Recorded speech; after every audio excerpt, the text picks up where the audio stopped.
इस बौद्ध कहानी में बताए गए 7 गुण यदि आपके अंदर है तो आप एक बुद्धिमान है। यदि नहीं है तो आप इन 7 गुणों को अपनाकर आप बुद्धिमान बन सकते हो। बहुत ही गजब की कहानी सुनाएंगे आपको, तो वीडियो को लाइक और चैनल को सब्सक्राइब कर देना। चलिए शुरू करते हैं। एक समय की बात है, एक राजा ने अपने मंत्री से कहा कि मंत्री जी, आपको क्या लगता है, क्या मैं इस नगर का सबसे बुद्धिमान व्यक्ति हूँ? अब मंत्री राजा के पास नौकरी करता था, तो उसने कहा कि राजा साहब, कैसी बात करते हैं, आप नगर के राजा हैं तो आप सबसे बुद्धिमान ही हुए।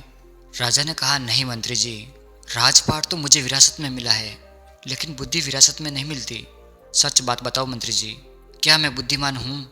तो मंत्री जी ने कहा, नहीं राजा साहब, आप इस नगर के सबसे बुद्धिमान व्यक्ति नहीं हैं। यह बात सुनकर राजा को थोड़ा गुस्सा आया, लेकिन राजा ने गुस्सा किया नहीं, क्योंकि राजा को पता था कि बुद्धिमान व्यक्ति कभी गुस्सा नहीं करता है। राजा ने अपने मंत्री से कहा कि मंत्री जी, तो फिर बताओ कि बुद्धिमान व्यक्ति कैसा होता है? तो मंत्री ने कहा, राजा साहब, मैं भी कोई बुद्धिमान नहीं हूँ। इस नगर में बहुत सारे बुद्धिमान व्यक्ति हैं, लेकिन हमें उनको ढूंढना पड़ेगा। तो राजा ने कहा, ठीक है, इसमें ढूंढने की क्या ज़रूरत है, हम यहाँ के राजा हैं। आप नगर में ढिंढोरा पिटवा दीजिए कि जो बुद्धिमान व्यक्ति हो वो हमारे राज्य में आ जाए। उन सबको राजा साहब बुला रहे हैं। ये बात सुनने के बाद मंत्री जी कहते हैं कि राजा साहब, बुद्धिमान व्यक्ति कभी भी अपने आप को बुद्धिमान नहीं कहता है, इसीलिए अगर हम ढिंढोरा पिटवा भी देंगे तो हमारा राज्य मूर्खों से भर जाएगा, क्योंकि मूर्ख आदमी ही अपने आप को बुद्धिमान कहलाएगा और वो अपने आप को बुद्धिमान साबित करने के लिए यहाँ आकर अनाप शनाप बातें करेगा। इसीलिए हमें कोई और तरीका अपनाना होगा। उसके बाद मंत्री जी रात भर सोचते हैं कि ऐसा कौन सा तरीका अपनाऊं कि जिससे कि बुद्धिमान व्यक्ति हमारे राजा के पास आ जाए। दूसरे दिन मंत्री जी राजा के पास जाते हैं और कहते हैं कि राजा साहब, उसके लिए मेरे पास एक बहुत ही अच्छी तरकीब है। यदि हम ये तरीका अपनाते हैं, बहुत ही जल्दी बुद्धिमान व्यक्ति हमारे पास आ जाएगा और हम उसे पकड़ लेंगे। राजा ने कहा, ठीक है, बताओ कौन सा तरीका है? मंत्री जी ने कहा, हम पूरे नगर में एक ढिंढोरा पिटवा देते हैं कि जो कोई भी व्यक्ति हमारे राजा ने कोई ना सुनी हो ऐसी बात कोई हमें बताएगा तो हम उसको 1000 मोहरे देंगे। ये सुनने के बाद राजा थोड़ा सा हैरान हुए। राजा ने कहा, मंत्री जी, आप क्या चाहते हैं कि हम कंगाल हो जाएं? ऐसे तो बहुत सारी बातें हैं जो हमने नहीं सुनी है, और कोई व्यक्ति आके हमें ये बातें बताएगा तो हमें 1000 मोहरे देनी होगी, और वो भला व्यक्ति बुद्धिमान कैसे हो सकता है? मंत्री जी ने कहा, कोई बात नहीं राजा साहब, इसका भी एक तरीका है। हमें कोई भी नई बात बताएगा, हम कह देंगे कि ये बात तो हमने सुन रखी है, और यदि हमें ऐसा कह देंगे तो हमें 1000 मोहरे नहीं देनी पड़ेगी। लेकिन जो बुद्धिमान व्यक्ति होगा वो हमसे कोई नई बात नहीं करेगा, बल्कि वो व्यक्ति 1000 मोहरे पाने के लिए कुछ ऐसा तरीका अपनाएगा कि हमारे पास कोई और रास्ता नहीं बचेगा और हमें वो 1000 मोहरे देनी पड़ेगी।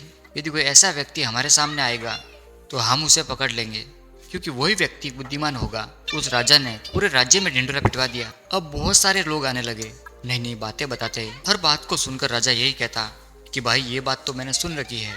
दूसरे राज्यों से भी लोग आने लगे। 1000 मोहरों की लालच में बहुत सारे लोगों ने अलग अलग बातें बताई। कोई आदमी बहुत पुरानी बातें बताता, कोई व्यक्ति बहुत दूर की बात बताता, लेकिन हर बात को सुनकर राजा एक ही कहता, ये बात तो मैंने पिछले साल ही सुनी है, ये बात तो मैंने अपने पिताजी से सुनी है। ऐसा करते करते बहुत लोग आए। हर आदमी की बात सुनने के बाद राजा एक ही कहता है कि ये बात तो मैंने सुन रखी है। थोड़े दिन बाद एक साधु राजा के दरबार में आता है और कहता है कि राजा साहब, क्या नई बातें बताने पर आप भी यहाँ पर मोहरे बांटते हैं? राजा ने कहा, हाँ, हमें कोई नई बात बताने पर उसको मोहरे देते हैं, लेकिन बात ऐसी होनी चाहिए जो हमने कभी ना सुनी हो। साधु ने कहा, ठीक है राजा साहब, ये बात मैंने अपने दादाजी से सुनी है। मेरे दादाजी बताया करते थे कि हमारे परदादा के पास बहुत ज़्यादा धन था, और आपके परदादा जो पृथ्वी सिंह थे वो यहाँ के राजा थे। लेकिन एक बार कुछ ऐसा हुआ था जो शायद आपको पता नहीं होगा। पृथ्वी सिंह जी जब यहाँ के राजा थे, उस समय हमारे यहाँ अकाल पड़ा था, जिसके अंदर लोगों को बहुत ज़्यादा नुकसान हुआ था और राजपाट में धन की कमी हो गई थी। और मेरे परदादा के पास बहुत ज़्यादा धन था, और आपके परदादा जी मेरे परदादा जी से 2000 सोने की मोहरें उधार में ली थी। मेरे परदादा जी कहा करते थे कि यदि वो पृथ्वी सिंह जी मेरे पिताजी को 2000 मोहरें लौटा देते तो हम कभी भी गरीब नहीं रहते। अब देखो ना राजा, मेरे परदादा जी ने आपके दादाजी की मदद की, इसलिए हमारे परदादा जी गरीब हो गए। फिर हमारे दादाजी भी गरीब रहे, हमारे पिताजी भी गरीब रहे, और मेरा भी एक गरीब परिवार में जन्म हुआ, और इसीलिए मैं भी साधु बन गया। मुझे पता था कि यदि आपके पास आऊँगा तो दोगे तो हो नहीं, क्योंकि वो बात आपने कभी भी सुनी नहीं। और आपने अभी ये कहा कि मुझे कोई नई बात बताएगा तो 1000 मोहरें मिलेगी। इसीलिए मैं आपको ये बातें बताना आया, ताकि आपको इतनी पुरानी बात का पता चले। अब ये बात सुनने के बाद मंत्री को पता चल गया कि नगर का यही व्यक्ति बुद्धिमान है, क्योंकि अब राजा फंस चुके थे। अब राजा ये कह दे कि नहीं, ये बात मैंने नहीं सुनी, तो शर्त के मुताबिक 1000 मोहरें उस व्यक्ति को देनी पड़ेगी, क्योंकि राजा ने इसी बात का ढिंढोरा पिटवाया था कि कोई नई बात मुझे बताओ। और यदि राजा ये कह दे कि नहीं, ये बात मैंने सुन रखी है, फिर जो 2000 मोहरें उधार ली थी वो उसको लौटानी पड़ेगी। अब राजा भी समझ चुका था और मन ही मन हंस रहा था कि बुद्धिमान व्यक्ति ने किस तरह हमें फंसाया है। उसके बाद राजा उस साधु के चरणों में गिर पड़ा और कहा कि साधु बाबा, हम ये बात देखना चाहते थे कि कोई व्यक्ति कितना बुद्धिमान है। मेरे और मंत्री जी के बीच में एक शर्त लगी थी कि हमारे राज्य में मेरे से भी ज़्यादा कोई बुद्धिमान व्यक्ति है और हम बुद्धिमान व्यक्ति को पकड़ना चाहते थे। और देखो, हमने आपको पकड़ लिया। उसके बाद सारी बात साधु को भी समझ में आ गई थी। साधु ने कहा, राजा साहब, मैं तो बस इस होड़ को ख़त्म करना चाहता था। मुझे जब पता चला कि आप मोहरें बांट रहे हो तो पूरे नगर में किस तरह एक भागदौड़ सी मच गई। सब लोग अपना कार्य छोड़कर इस काम में लग गए। अब देखो, ऐसा कितने दिन चलेगा? यदि अपना काम छोड़कर इस काम में लगे रहेंगे तो हमारे राज्य का क्या हाल हो जाएगा। मैं तो बस इस बात को तोड़ना चाहता था, इसलिए मैंने ये तरकीब अपनाई। उसके बाद वो राजा कहता है, साधु बाबा, लेकिन एक बुद्धिमान व्यक्ति होता कैसा है?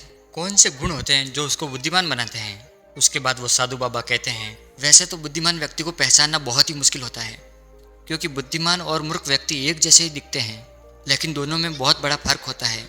आज मैं आपको 7 ऐसी बातें बताता हूँ जिससे आप एक बुद्धिमान व्यक्ति का पता लगा सकते हो। और यदि आपके अंदर ये 7 बातें हैं, आप एक बुद्धिमान व्यक्ति हो। और यदि आपके अंदर नहीं है, इन 7 बातों को अपनाकर आप बुद्धिमान बन सकते हैं। आज मैं आपको 7 ऐसी बातें बताता हूँ जिससे आप बुद्धिमान व्यक्ति का पता लगा सकते हो।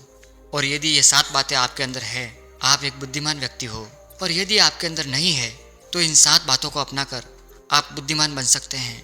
उसके बाद वो साधु बाबा कहते हैं, बुद्धिमान व्यक्ति का सबसे पहला गुण होता है कि वो हर काम को समय के अनुसार करता है, फालतू समय को भी उपयोग में ले लेते हैं और उसके लिए वो सबसे महत्वपूर्ण कामों को उससे पहले करते हैं। बुद्धिमान लोग समय को धन से अधिक महत्व देते हैं, क्योंकि वे लोग इस बात को अच्छे से समझते हैं कि इस दुनिया में समय ही वो चीज़ है जो निश्चित मात्रा में है और जिसे किसी भी तरीके से बढ़ाया नहीं जा सकता। इसीलिए वो हर काम की सूची बनाते हैं और उन्हें समय पूरा करने का प्रयास करते हैं। बुद्धिमान लोग आलस्य और टाल मटोल नहीं करते। वो आलस्य को अपना सबसे बड़ा शत्रु मानते हैं। वो खुद को इन दोनों आदतों का शिकार कभी नहीं होने देते। काम को टालने की आदत इंसान को कभी आगे नहीं बढ़ने देती और व्यक्ति की असफलता का सबसे बड़ा कारण होता है कि उसके अंदर आलस्य है और वो अपने काम के लिए टाल मटोल करता है। दूसरा गुण जो बुद्धिमान व्यक्ति में होता है, उसको किसी से शिकायत नहीं होती है। वो समझता है कि इंसान गलतियों का पुतला होता है, इसलिए माफ कर देते हैं। कि बुद्धिमान व्यक्ति के सामने कोई व्यक्ति गलती कर ही देता है तो वो सिर्फ उसको समझाता है, ना कि उस पर गुस्सा करता है, क्योंकि उसे पता है गलती इंसान से होती है और बुद्धिमान व्यक्ति अपनी गलतियों से सीखता है। यदि वो गलती कर भी लेता है, उसे पता है कि मैं एक ही बार गलती करूँगा, दूसरी बार गलती नहीं करूँगा। कहते हैं ना, इंसान एक बार गलती करता है लेकिन उसी गलती को दूसरी बार दोहरा दे तो वो इंसान नहीं, मूर्ख होता है। इसीलिए बुद्धिमान व्यक्ति यदि गलती कर भी देता है तो वो एक ही बार करेगा और वो उस गलती से बहुत कुछ सीख लेता है। तीसरा गुण बुद्धिमान व्यक्ति के अंदर होता है कि वो कभी भी गुस्से में कोई फैसला नहीं लेता है और ना ही कभी, क्योंकि उसे पता है गुस्से के अंदर लिया हुआ फैसला कभी भी फायदा नहीं पहुंचाता, क्योंकि गुस्से में हमारा दिमाग काम करना बंद कर देता है और उस समय हमें कोई फैसला नहीं लेना चाहिए। और दूसरी बात है, खुशी में कोई फैसला नहीं लेना चाहिए, क्योंकि जब हम खुश होते हैं तो उस समय हम कुछ ऐसा फैसला ले लेते हैं कि उसका हमें बाद में पछतावा होता है। इसीलिए बुद्धिमान व्यक्ति जानता है ना तो कोई गुस्से में फैसला लेना चाहिए और ना ही कभी ज़्यादा ना खुश हो तब फैसला लेना चाहिए। जब बुद्धिमान व्यक्ति फैसला लेता है तो बैठकर सोचता है कि इसका क्या परिणाम होगा। दोनों परिणामों को देखता है, सही को भी देखता है और गलत को भी देखता है और इसके बाद ही वो कोई फैसला लेता है। चौथा गुण जो बुद्धिमान है वो होता है कि वो अपनी मन की बातें किसी को नहीं बताते हैं। बुद्धिमान लोग इस बात को जानते हैं कि आज जो हमारा मित्र है कब हमारा शत्रु बन जाए पता ही नहीं चलता। वो अपनी व्यक्तिगत बातें, अपनी कमजोरियां, अपने भेद किसी को नहीं बताते, लेकिन ज़्यादातर लोग अपने मन की बातें, अपने घर की बातें